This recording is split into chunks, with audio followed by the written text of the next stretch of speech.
Hey guys, welcome back to Saints Unscripted. This is going to be a really exciting episode. I'm really looking forward to it. We've got Sal Velluto and Andrew Knaupp with us today, and these guys have produced, or they are in the process of producing, a comic book based on the first vision of Joseph Smith.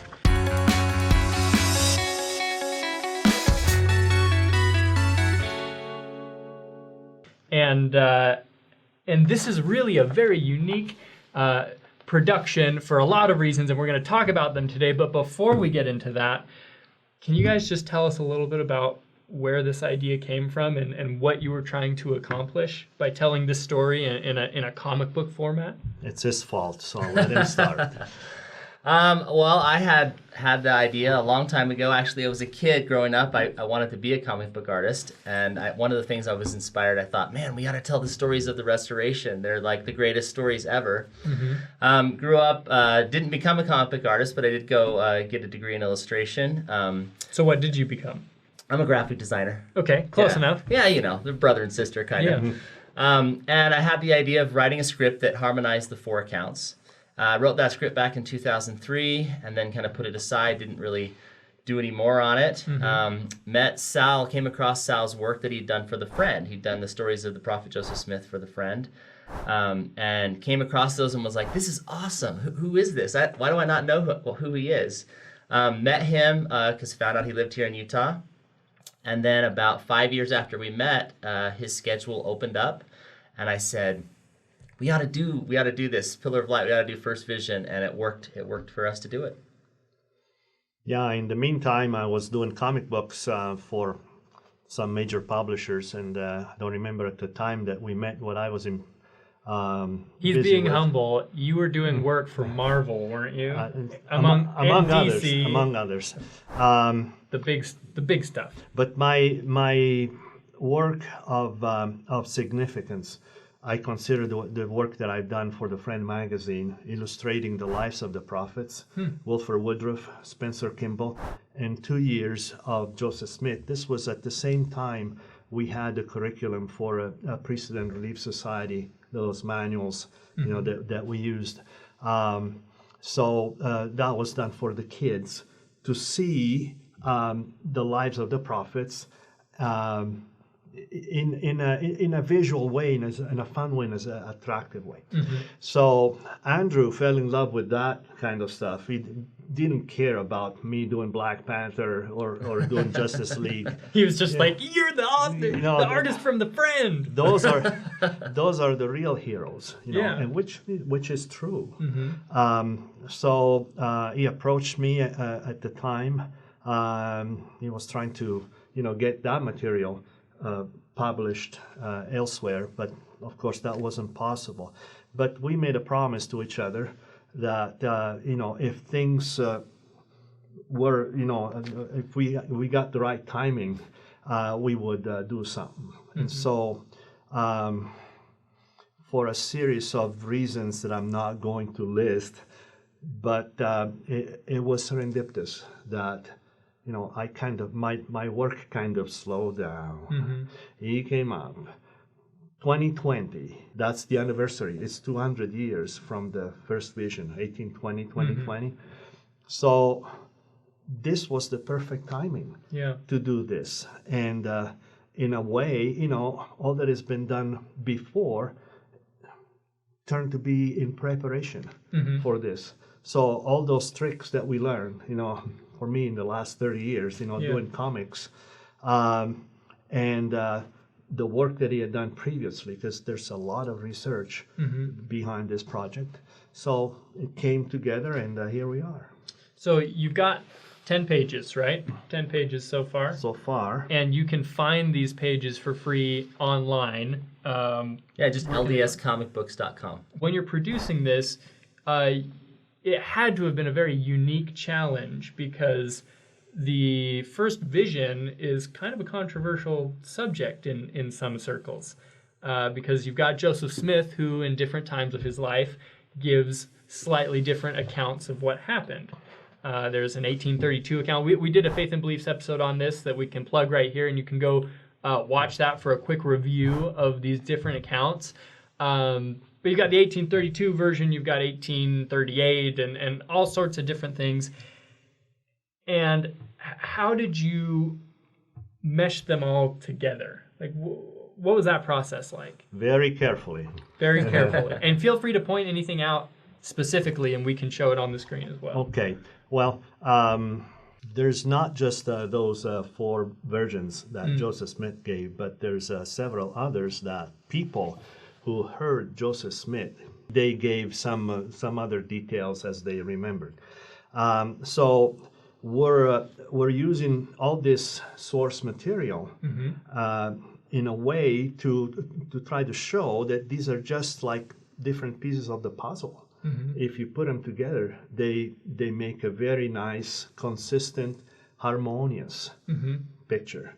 So this is the harmonization of all the versions, and our challenge was to show that indeed all these are consistent, and not only are Joseph Smith or others it was not contradicting himself, but he was talking about different aspects of the first vision that make for a beautiful and significant and very spiritual experience.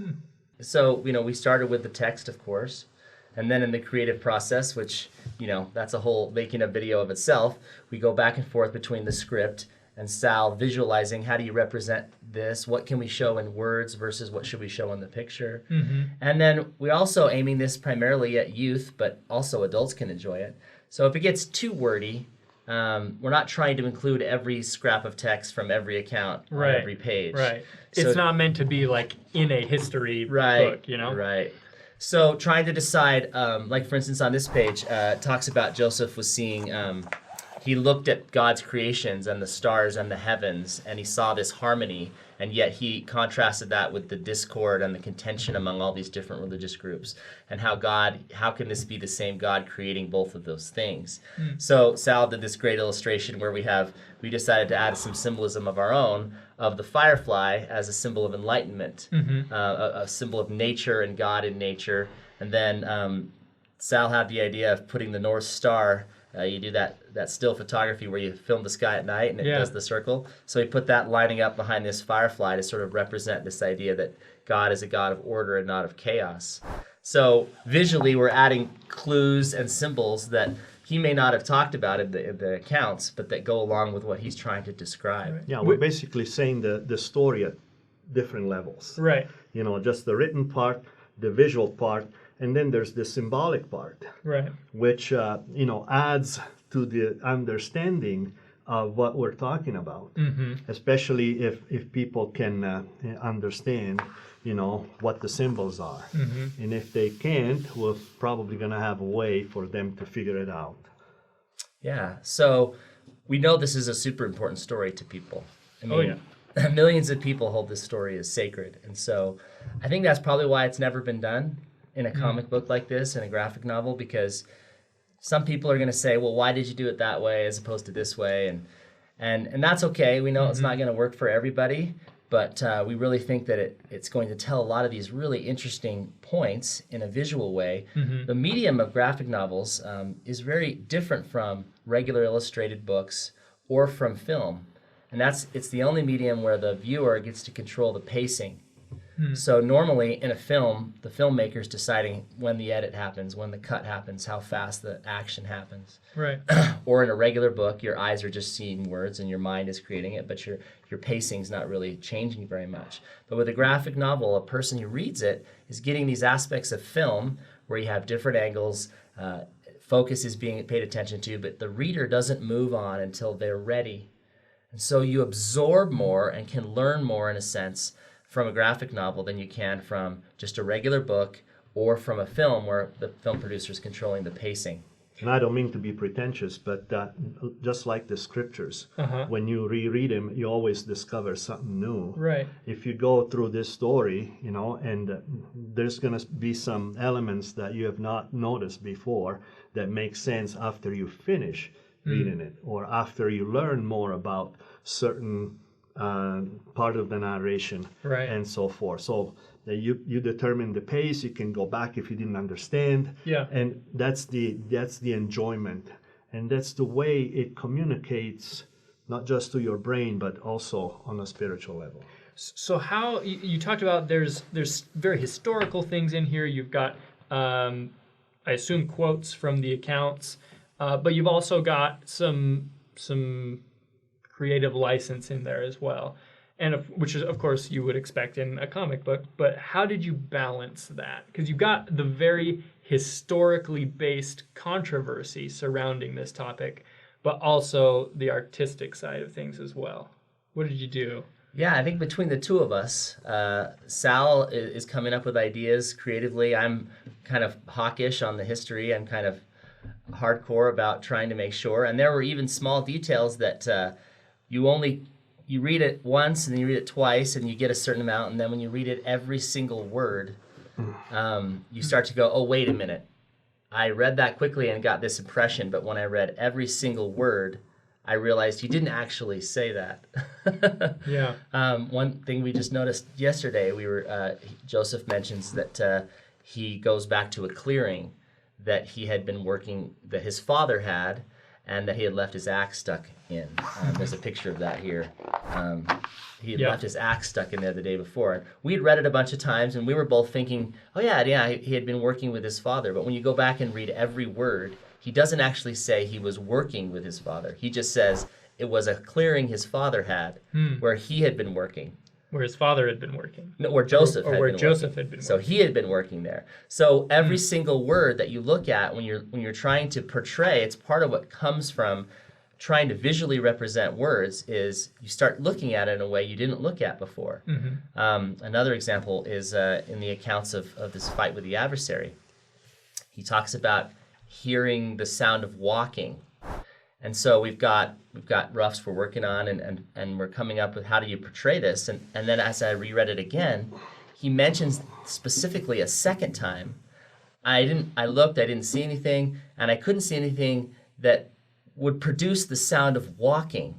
So he specifically mentions the word walking 2 different times. And this isn't somebody who's unfamiliar with birds and animals and out there. He says it sounds like walking. And so we've changed a few things to try to indicate that, and you'll see it when it comes out. It's not just a random sound, it's walking. And he wants us to know that it's the sound of walking, which gives this sort of physical embodiment to the adversary. Yeah.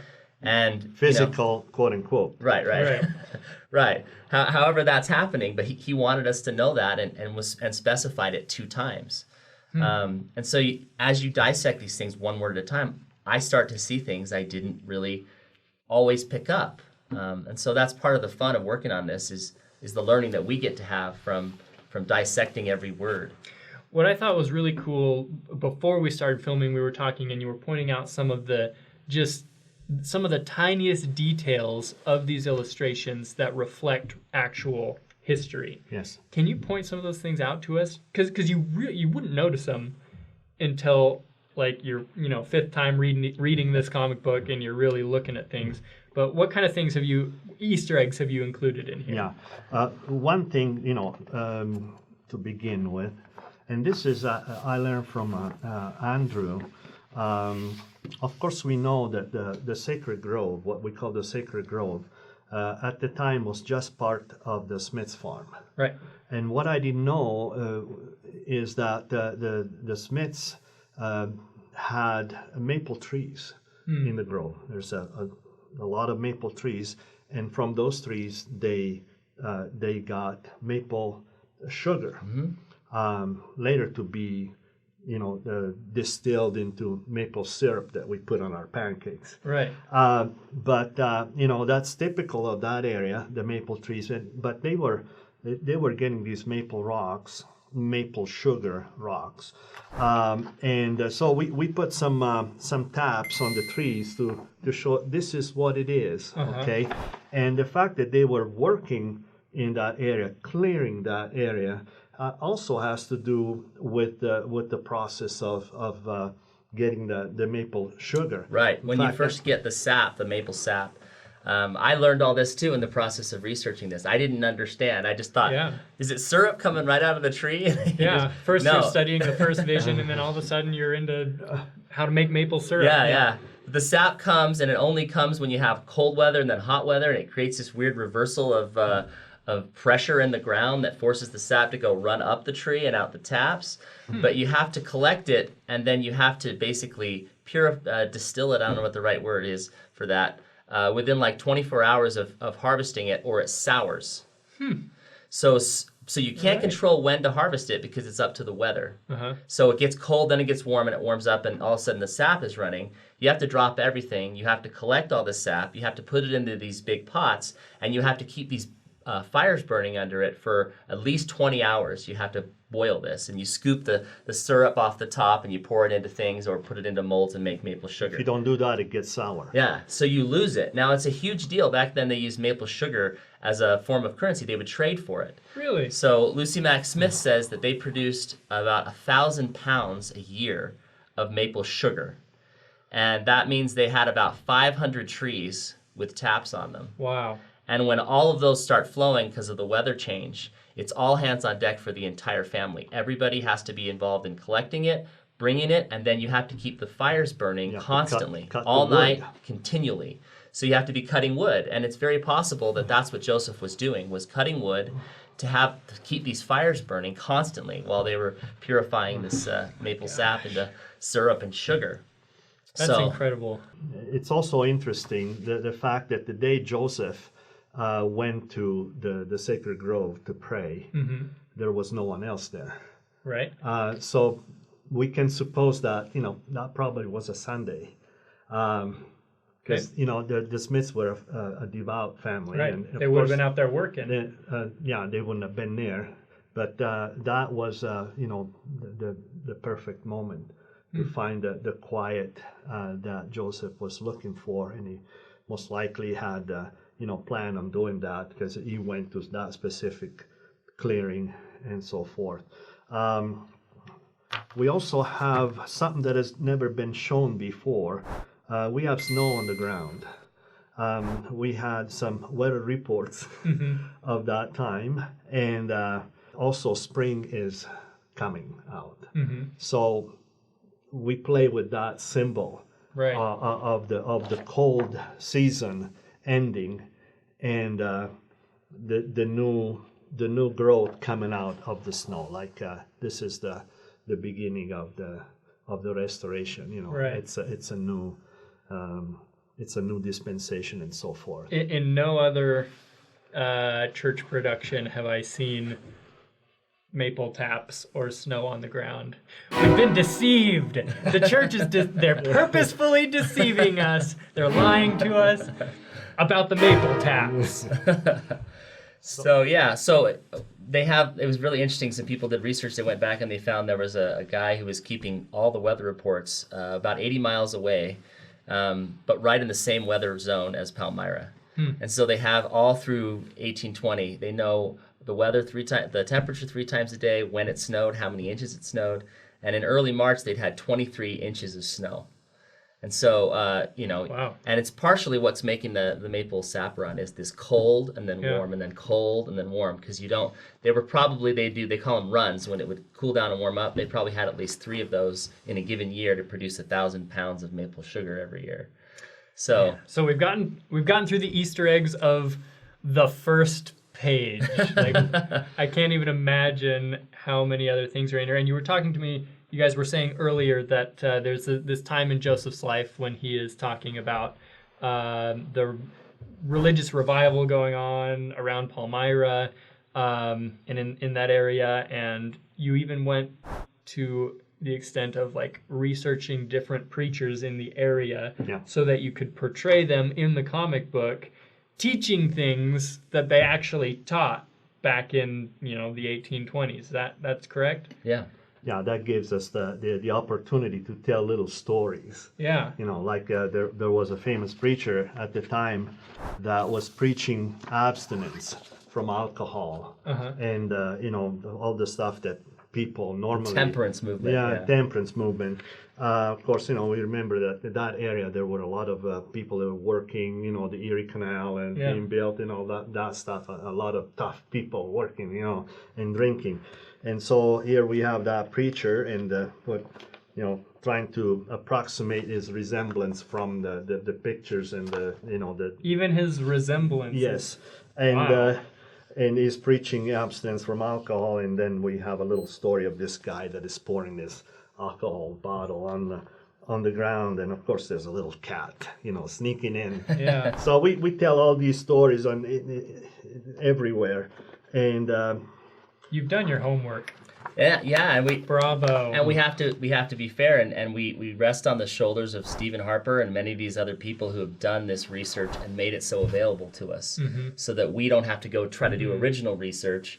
We can stand on the shoulders of these people that have done all this research to help us understand, very much the context of all of this. Sounds like you've read his book on the first. Lots vision. of it, yeah. I haven't Or a read the reference entire, but book. yeah. And he has, they put videos out on YouTube explaining a lot of these things, and the BYU professors have put out stuff to try to help answer some of the controversy that people feel surrounds it. But in the process, it creates this picture and gives us these details that, these were real people. These aren't fictional characters. Right. And I know Sal and I both feel, responsible to try to do our best to represent these people as well as we can. One of the ways that we're trying to do that is trying to be accurate in all the historical costuming, because we have a lot of not correct costuming in a lot of church productions. Yeah. And we have an impression of kind of what it was like.